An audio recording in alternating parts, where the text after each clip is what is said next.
We will continue collaborating with other law enforcement and related agencies to identify and prosecute those gang members under the most punitive charges available based on state and federal laws. Recently, you may recall, you probably saw in the paper not too long ago, with the help of the U.S. Attorney's Office, the FBI, and District Attorney, we mounted a grand jury investigation which arrested 20 individuals involved in gang and drug activity. We took them off our streets where they will be doing hard time in federal prison. And we have many more of those programs to come this year. The result of all these new department initiatives is already evident. The most recent released FBI crime statistics, which is a comparison of cities over 100,000 in population, I am pleased to inform you that almost every category of crime, the amount of crime in the city of Allentown has dropped, and in many circumstances dropped dramatically by double digits. Violent crime in Allentown, which includes crimes of murder, rape, robbery, aggravated assault, fell 18%.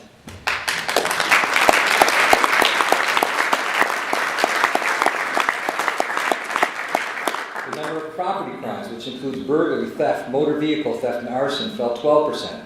This is the third year in a row that crimes have been decreased, and even our homicides this year are down, which is a tremendous accomplishment for our police force. We have a long way to go, folks. We are not there yet. I want to see those double-digit decreases every single year. We think the numbers, though, bear out that the initiatives that we've undertaken are taking a bite out of crime. So, Roger, on behalf of the citizens of Allentown, and Joe, and Dave, and Ron, and all our assistant chiefs, the dedicated men and women of the APD, let's give them a round of applause.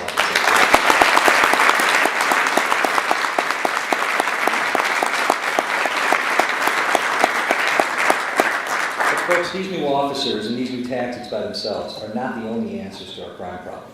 One mistake we make when we discuss crime is immediately discuss police and police presence only.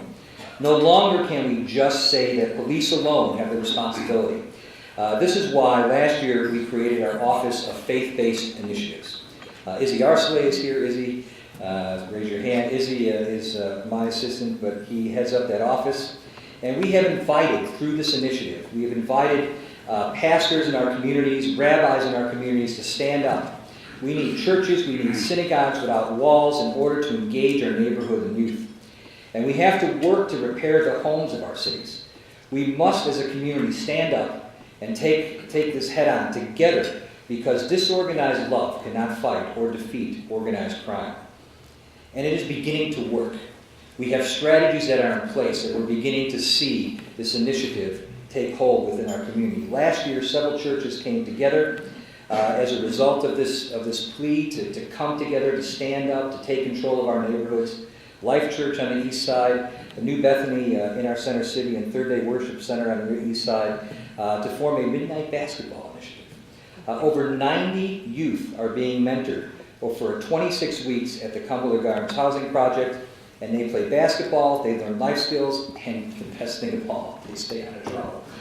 Pastor Charles Omega from the Third Day Worship Center is here. Pastor, would you please stand up?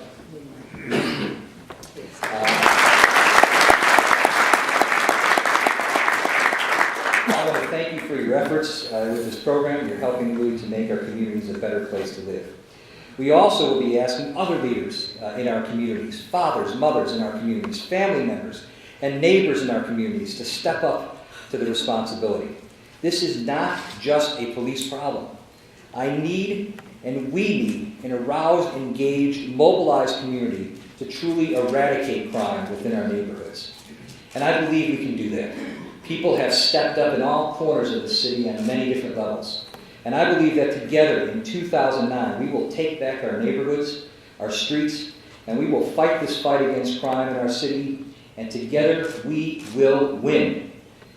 One of our guiding principles over the last 3 years is the understanding that the key to a healthy community is a healthy economy. So we have worked diligently to attract new investment and development back into our city. We've worked hard to fulfill the promises to build a better Allentown, and I believe in many ways we have succeeded. Over the past 2 years, no less than $488 million, almost $500 million, in new development projects has sprung up in almost every section of our city. And after so many years of inactivity, the renaissance really is in our midst. We have seen projects like on the south side, off of Lehigh Street, the Exide Battery site that was vacant for almost 30 years has been cleaned up. I see here Linda. Linda is our brownfields coordinator, and she has worked hard on that project. Jim Petrucci and Sons has taken that project on, and it's gone. If you haven't seen it, it's gone. It's knocked down, it's cleaned up, it was a super fun site, and we will announce a new development within the next several weeks on that particular site. But we have sites like that all over the city. We have new buildings that are going to be erected here in downtown. The start of construction of our Cosmopolitan restaurant.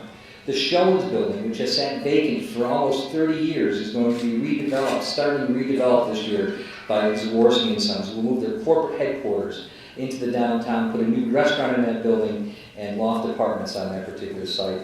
And a lot of that was done thanks to the county. And again, I thank the county for working with us. I'm a lot next to that. That project could not have happened without the county's help. Our riverfront, this great asset, this jewel of the city, which has been ignored for so many years, is on the cusp of revitalization. We've seen it. Overlook Park, Hanover Acres, an $83 million development. If you haven't been there, you missed it. It's gone. It's demolished. It's rebuilt into a new mixed income community that's helping to change the whole face of the east side. American Wheels, brand new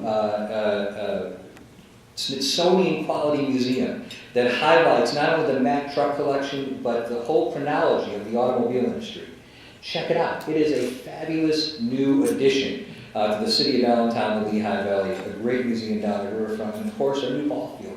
$16 million ball field, AAA facility for our Iron Pigs, and we're having the All-Stars there next year. I think we're the only ball field, only city, only team in the country after a year of operation who has been able to secure an All-Star game designation.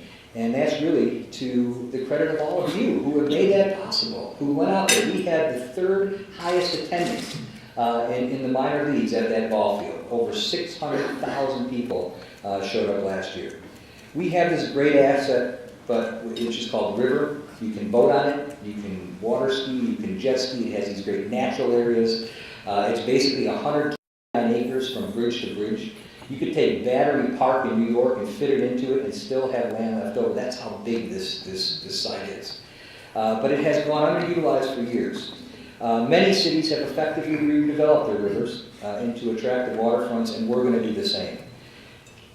We're going to change challenges into opportunities. We have this great opportunity in our riverfront waiting to be released, and we will take that challenge in 2009, and we will release the potential, and we will see a new riverfront and a transformed waterfront for the city of Allentown and Lehigh Valley. We can build a strong economy, we can make our city safer, but we will have failed if our children are not prepared to take part of it. So education connects to every challenge we face and every success that we achieve here in the city of Allentown. And even though I, as mayor, have no direct responsibility over the school district, we have worked hand in hand with our school district. And I want to acknowledge Dr. Angelo and Dr. Mayo because they have done a tremendous job with some very difficult challenges themselves. Last summer, we started a summer reading program with our great Allentown Library, in which we provided free sneakers to children who read a certain number of books over the summer. We are expanding that. We had the highest attendance ever. We tripled the amount of kids that went into that program this last summer, and we're going to do that again this year. Our Health Bureau is working with a new initiative. We worked with the YMCA. We were one of 10 communities in the country that received a grant to address the issue of childhood obesity. We're working on some innovative programs with our schools to address that issue and take it head on. And this year, I worked with our superintendent. The superintendent and I, with other mayors from across the Commonwealth, we agreed that the single most important thing that we can do to help our cities is to help our schools, to educate our young folks. And so we all put aside our own personal agendas as mayors, and we said we were coming together to focus on getting additional funding for our schools. And we were successful.